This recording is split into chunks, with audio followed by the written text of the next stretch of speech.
North Dakota is about to vote on an amendment to protect religious freedom. One group is spending hundreds of thousands of dollars to stop it. Why would Planned Parenthood do that? This is the CitizenLink Report. I'm Stuart Shepard along with our Senior Director for Issue Analysis, Carrie Earll. Hi, Carrie. Hi, Stuart. First, I want to read the entire proposed amendment so that everyone can understand what it is we're talking about, get an idea what a religious liberty amendment sounds like and looks like. Here it is. Government may not burden a person's or religious organization's religious liberty.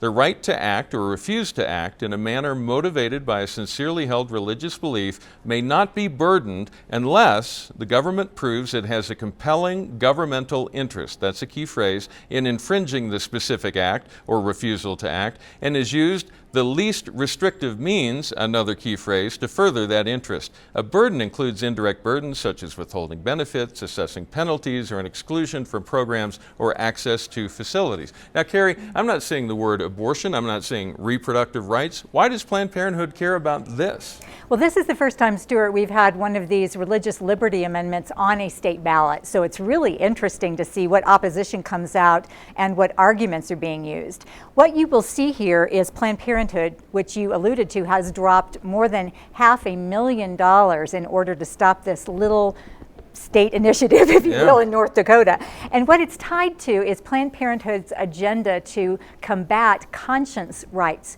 protections for healthcare workers. Think about pharmacists, think about doctors and nurses, technicians.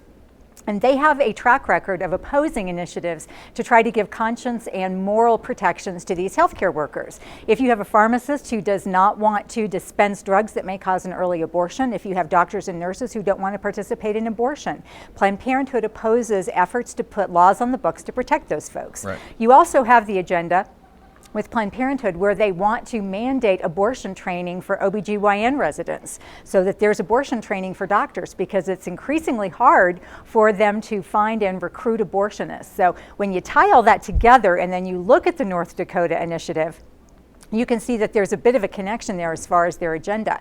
Now, you could see in any given state any number of more left-leaning groups come out against one of these because of the implications of something like conscience rights, but it's interesting to see this in North Dakota with abortion. And it's worth pointing out it's not just Planned Parenthood that's opposing it. There are other groups within North Dakota that are opposing this, but it's the typical left-leaning kind of groups that tend to take that side of the issue. Now, our folks are familiar with the First Amendment. They know all about the religious freedoms that were guaranteed. They would say, doesn't the First Amendment cover this? And in fact, the opponents of it are making that same argument. Well, the First Amendment handles this. Well, you know, it generally does on a federal level, but what we're talking about here is the fallout of a landmark U.S. Supreme Court ruling in 1990, which lessened the traditional protections that we have for religious freedom in this country. And that ruling was so significant that 3 years later, Congress came back and passed a law called the Religious Freedom Restoration Act. And what that did was it reestablished that heightened protection for religious freedom. Now, the whole area of constitutional law is very complicated, and I won't get into that, except to say that that is a federal law that does not apply to the states. Now, there have been about 31 states now that have either state laws similar to that federal law or they have case law. But for states like North Dakota and others that don't have any protection, they're under that lower level of threshold, if you will. So what they're trying to do in North Dakota is to say, hey, we want that same level of higher protection that we have at the federal level and in 31 other states. So that's what they're trying to do there. Now, people might ask, what will $500,000 buy in North Dakota? Well, what it buys you is a bunch of television ads, radio ads, and other ads that they're putting out, making frankly preposterous claims about what this amendment would do. What are some of those claims? What's going on with that? Well, this again is Planned Parenthood's tactic there, where the vast majority, almost all the money that's gone into North Dakota to oppose this initiative has come from Planned Parenthood, either national or state affiliates across the nation. So you have folks like Planned Parenthood of the Rocky Mountains in Colorado trying to kill this initiative in North Dakota. But some of the really hypotheticals that they're bringing forth is, well, you know, if you pass this language, it's going to allow people to abuse their children and their wives under the guise of religious freedom. Well, that's just ridiculous. This is language that has been in place federally for 20 years. It's in place in 31 states. There's been nothing like this that's come forward.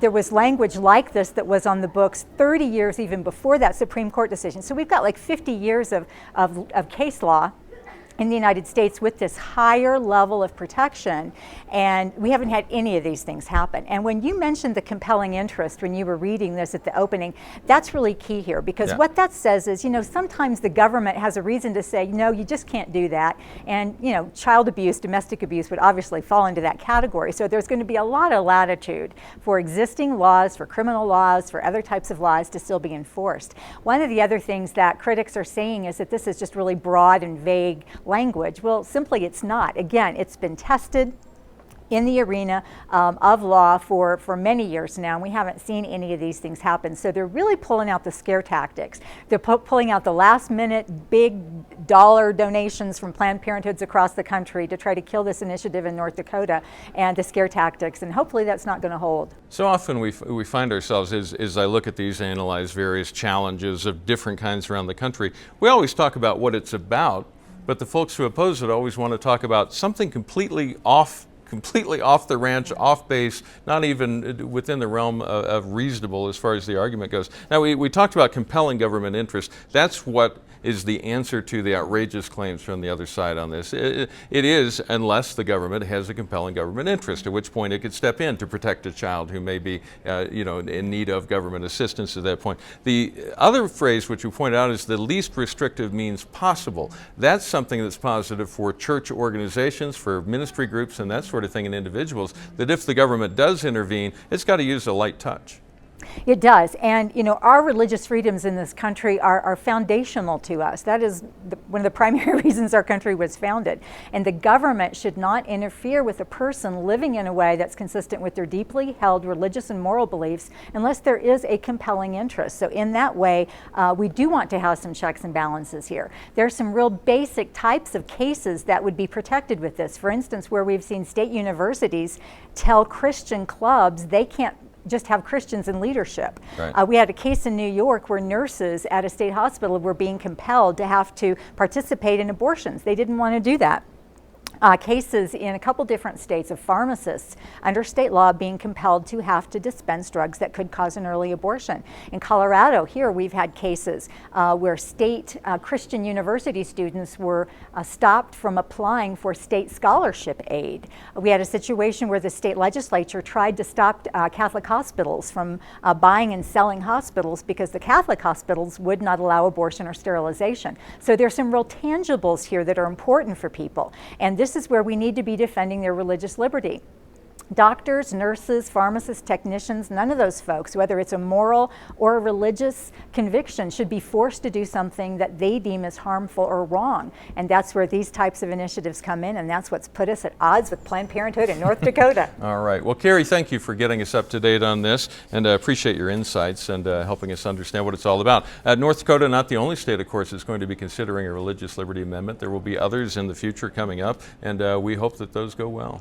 We will be working with those as well, because this is such an important issue. We need to continue to take a stand. All right. And if you'd like to learn more about the Religious Liberty Amendment in North Dakota that's on the ballot up there, here's the website. It's yesonmeasure3.org. Thanks, Carrie, and thanks to all of you who've written to us and who have expressed your comments, your criticisms, your opinions, your questions. We're welcome to all those. We do read every note that comes in. We don't always have a chance to answer each note that comes in, but we do read them all. And you may always write to us at mail@citizenlink.com. We encourage you to pray for our elected officials, and especially pray for the people of North Dakota as they make a decision what to do with this ballot initiative up there. Pray that they would have clarity and insight as they weigh both sides of that issue. And remember, stand tall and be heard.